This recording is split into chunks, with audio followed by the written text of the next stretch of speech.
The reality of a bank locker. If your gold gets stolen, will the bank pay the full amount? Imagine it's around 2 a.m. the city is asleep, but there's a faint stir near the back wall of a bank. A few people slip inside. The CCTV eyes are either shut, or maybe someone is watching and staying silent. In the morning, when the shutter goes up, 42 lockers are found broken open. Jewelry worth crores is gone. And a few hours later, a woman stands in front of her bank locker. The key is in her hand, but her gold isn't inside. The question isn't how the theft happened. The real question is, will the bank cover her loss? And if it does, how much? The fear is that years of savings might vanish in a single moment. The curiosity is, what do the rules actually say? And that's where this story begins. Most of us consider a bank locker the safest place. Wedding jewelry, ancestral ornaments, gold bars, important documents. Once we put everything in a locker, we sleep peacefully. We believe the bank's thick walls, digital security, and armed guards guarantee our wealth. But the reality is a little different. A bank locker gives you a facility, but it doesn't automatically insure your jewelry. Understanding this difference is extremely important. When 42 lockers were broken into at an IOB branch in Lucknow, it wasn't just a theft.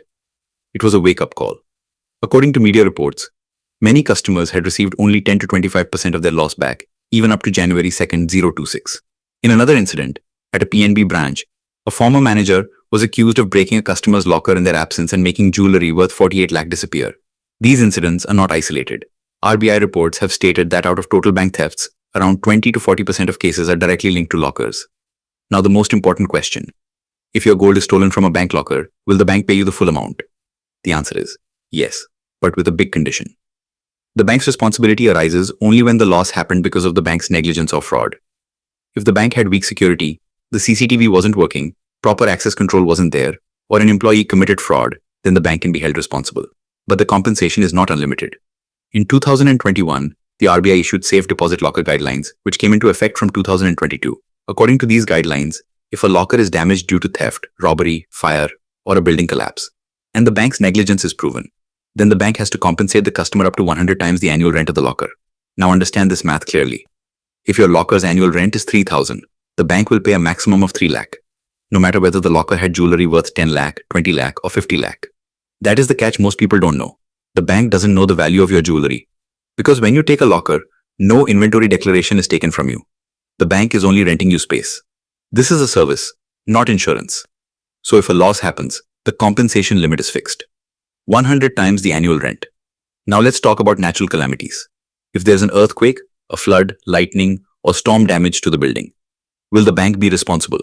RBI guidelines clearly say that in acts of God cases, the bank is not legally bound to compensate you, because such events are considered outside the bank's control. This means if a natural disaster destroys the contents of your locker, the bank is not obligated to pay even a single rupee. It's natural to feel scared hearing this. But the story doesn't end here. The Supreme Court has also made important observations on locker safety. In one case, the court said a bank cannot claim that locker safety is entirely the customer's responsibility. The bank has a duty of care. If negligence is proven, the bank will be responsible. But the same limit applies again, 100 times the annual rent. Now think about it. Wedding jewelry is worth 15 lakh, and you receive a maximum of 3 lakh. Is this fair? The rules say yes, because the bank never guaranteed the full value.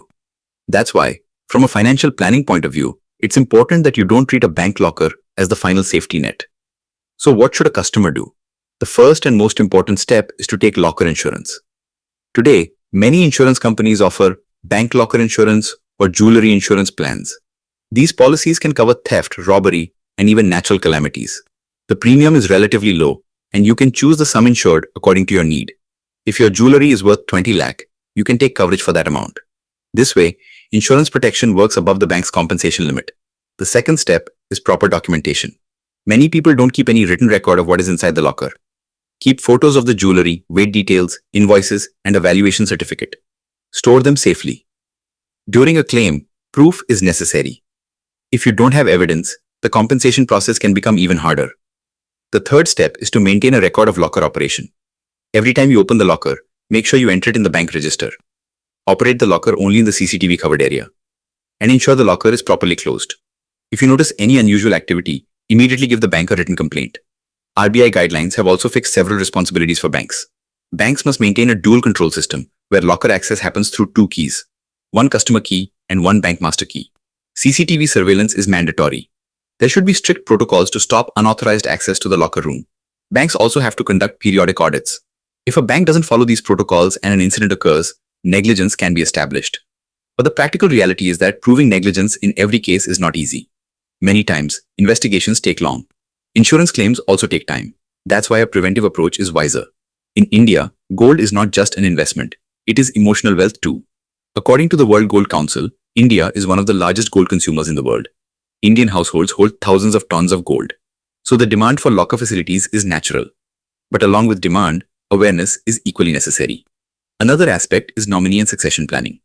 If the locker holder passes away, the nominee has to submit documents to get access. RBI guidelines have simplified this process, but documentation is still necessary. If nominee details are not updated, legal complications can arise. Many people feel there's no need to read the bank locker agreement, but the liability clause is clearly written there. The agreement clearly states that the bank is not the insurer of the contents. This line is often ignored. But during a crisis, that clause becomes decisive. Now imagine a hypothetical scenario.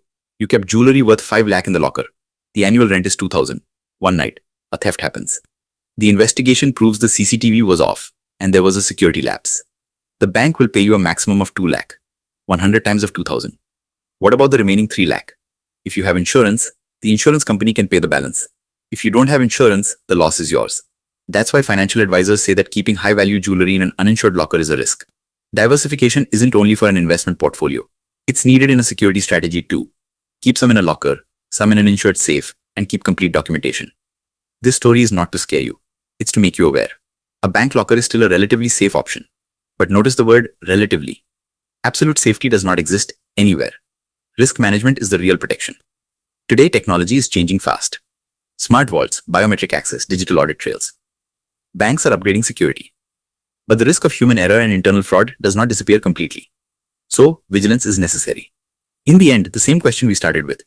If your gold is stolen from your bank locker, will the bank refund you? Yes, but in a limited way. Up to 100 times the annual rent, and only if negligence is proven.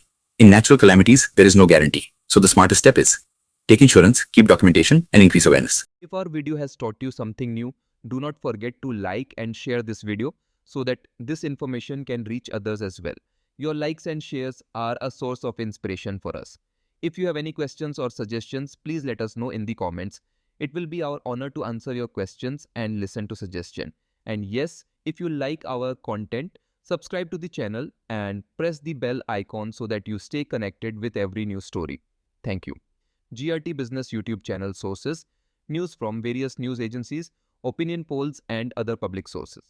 We try to ensure that every report and summary is accurate and verified, but we are not responsible for any dispute or error. Our aim is only to provide you with accurate information.